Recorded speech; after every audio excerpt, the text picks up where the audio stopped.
வணக்கம் ஃப்ரெண்ட்ஸ். மீண்டும் ஒரு உதாரண ஜாதகத்தான சீரீஸ் நம்ம ஸ்டார்ட் பண்ணலாம். இதுவும் ஒரு உதாரண ஜாதகம் தான். இது ஒரு பெண் ஜாதகம். இந்த ஜாதகர் விவாகரத்து ஆகிட்டாங்க, கள்ள தொடர்பில் ஏற்பட்டிருக்குது. இதுக்கான ஜாதக ரீதியாக ஏன் டிவோர்ஸ் ஆச்சு, ஏன் இல்லீகல் அஃபேர்லாம் இவங்களுக்கு வந்தது, அதுக்கான காரணத்தை நம்ம பார்க்கலாம். ஓகேங்களா? இவங்க தனுசு லக்னத்தில் பிறந்திருக்காங்க. தனுசு லக்னத்தில் எந்த கோலும் இல்லை. சுக்கிரனோட 7ஆம் பார்வை லக்னத்தை மேலே விழுது. இவங்க பூரடாம் 1ஆம் பாதத்தில் லக்னம் விழுந்துக்குது. அதிபதி சுக்கிரன் பூரடாம் 1ஆம் பாதத்தில் லக்னம் விழுந்துக்குது. நட்சத்திர சுக்கிரன் 7ஆம் பாவத்தில். ஓகேங்களா? சுக்கிரனோட 7ஆம் பார்வை லக்ன பாவத்தில் இருக்குது. சனியோட 3ஆம் பார்வை லக்னத்திலே இருக்குது.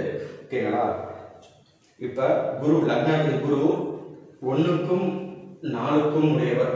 லக்னாதிபதி லக்னம் அவர் ஜாதகர் 4ஆம் பாவகம், தாயார் ஸ்தானம், வீடு, வண்டி, வாகனம், ஒரு பட்டம், முதலீடு, நம்மளோட இன்வெஸ்ட்மெண்ட், இது எல்லாமே 4ஆம் பாவம் தான். லக்னம் அவரை பற்றி சொல்கிறது.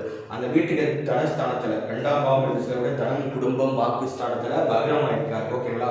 வலுவிழந்திருக்காரு. ஆனால் 17 டிகிரி இருக்காரு.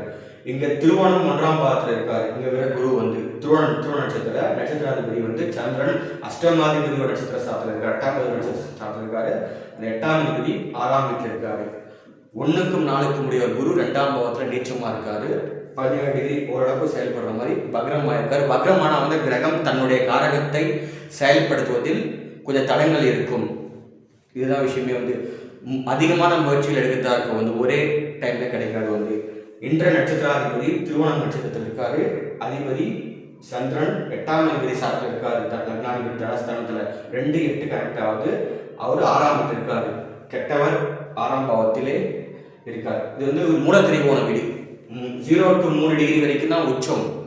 4லேருந்து 30 டிகிரி வரைக்கும் இந்த மூல திரிகோண வீட்டில் பலமாக இருக்கார். ஓகேங்களா? அதன் பிறகு பார்த்தீங்கன்னா 3ஆம் வீட்டில் எந்த கிரகம் இல்லை. 5ஆம் வீட்டில் ராகு இருக்குது.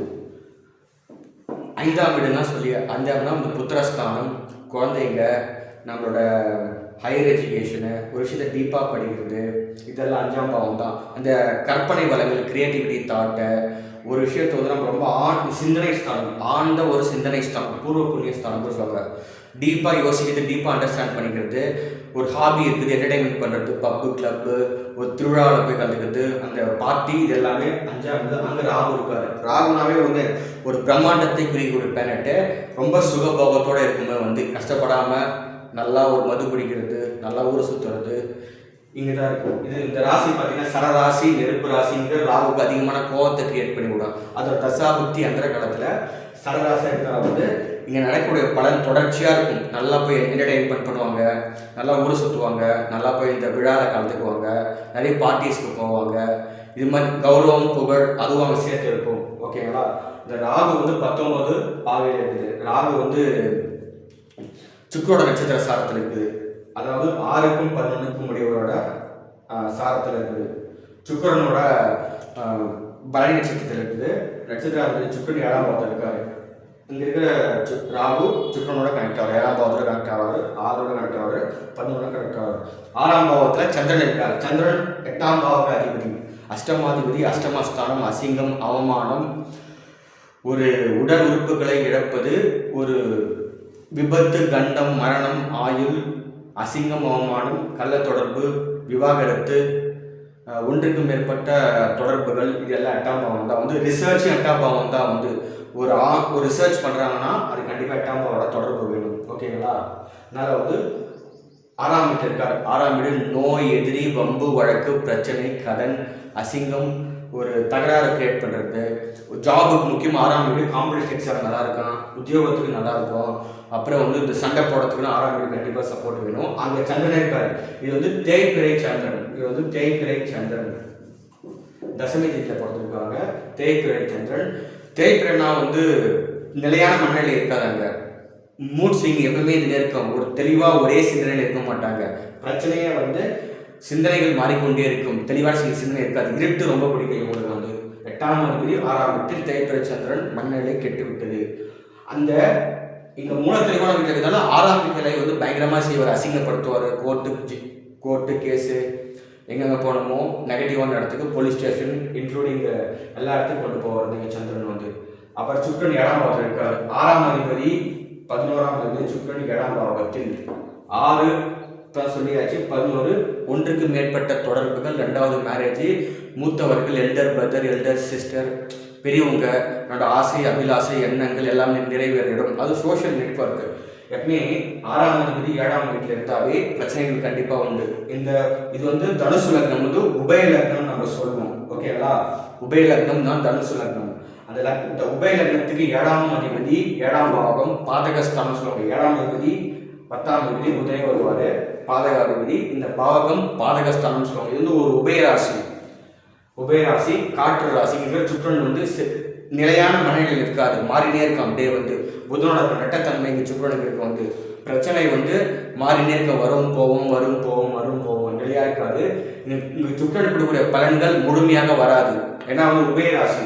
இந்த உபயராசி இருக்கிற கிரகங்கள் தசா புத்தி காலத்தில் வந்து தன்னுடைய பலன்களை, நல்ல பலன்களை முழுமையாக தராது, கெட்ட பலன்களை முழுமையாக தராது. இது ஒரு ப்ளஸ் நம்ம சொல்லிக்கலாம். வந்து காற்று ராசியாக இருக்கிற கம்யூனிகேஷன் தொடர்புகளால் பிரச்சனை ஏற்படும். 7ஆம் பாவம் 7ஆம் பாவம் திருமணஸ்தானம், ஒரு பார்ட்னர்ஷிப்பு, காமம், இன்டர்கோர்ஸ், இது எல்லாம் 7ஆம் பாவம் தான். அது கம்யூனிகேஷன் வீடாக வருது. வந்து காற்று ராசியாக கம்யூனிகேஷன்.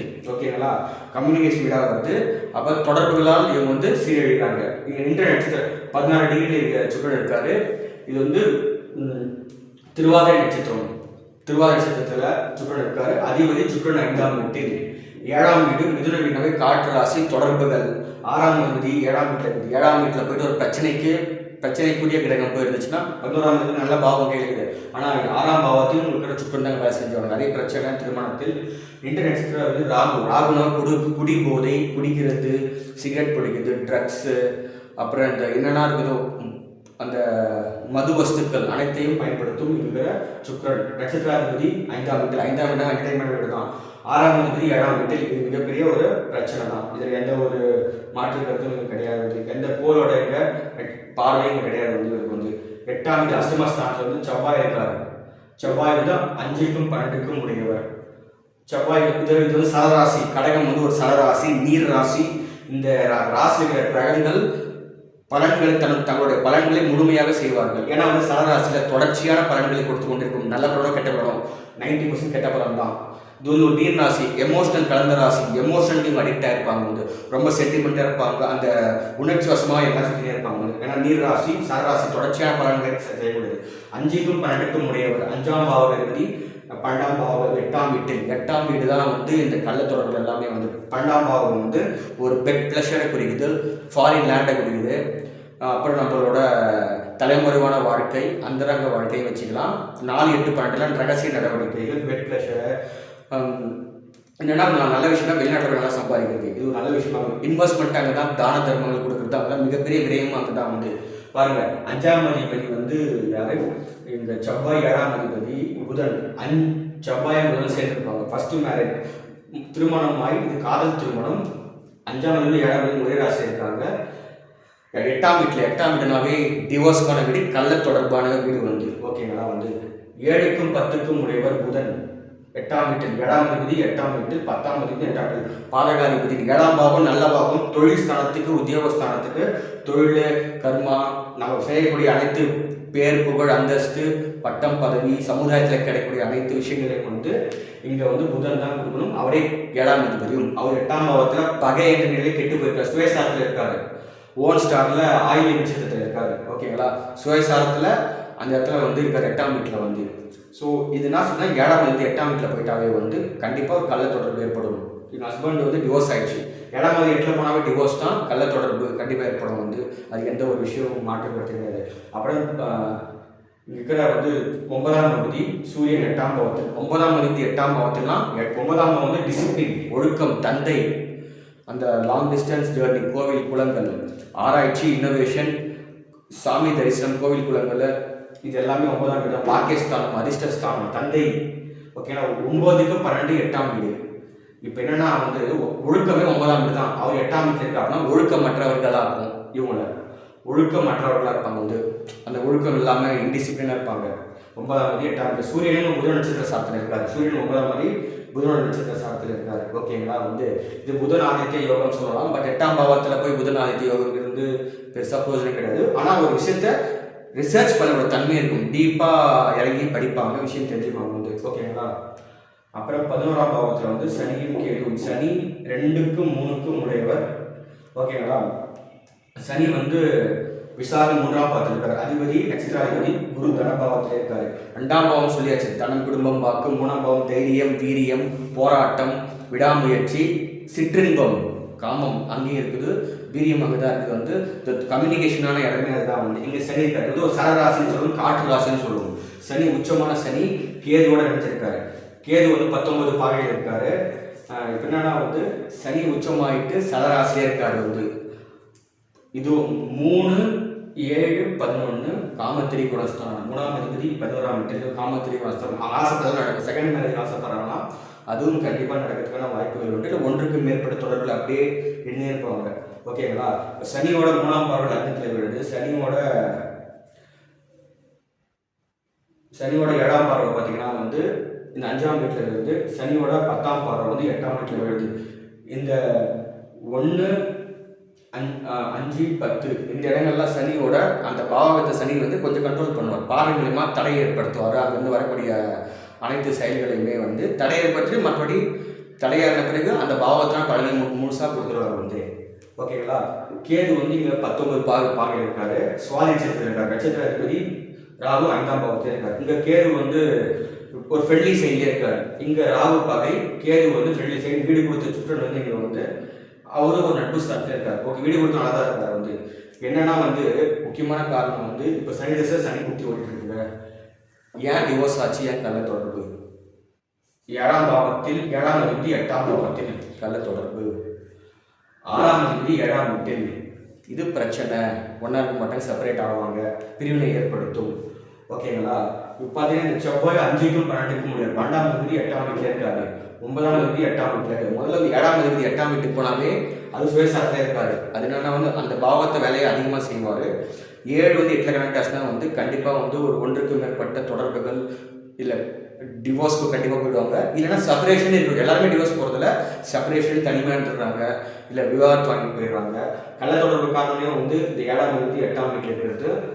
அதோட இந்த 12ஆம் அதிபதியும் இங்கே 8ஆம் வீட்டில் இருக்கிறதால வந்து இங்கே இருக்கிற சுக்கிரன், இங்கே இருக்கிற செவ்வாய் புதன் சூரியன் 3 பேர் 7ஆம் பாவத்தில் இந்த குடும்பஸ்தானத்தை பார்க்கும். இப்போ செவ்வாய் வந்து நல்ல 5ஆம் அதிபதி 12ஆம் அதிபதி நல்ல ஒரு பாவத்தையும் தீ ஒரு பாவத்தை வச்சுருப்பாரு.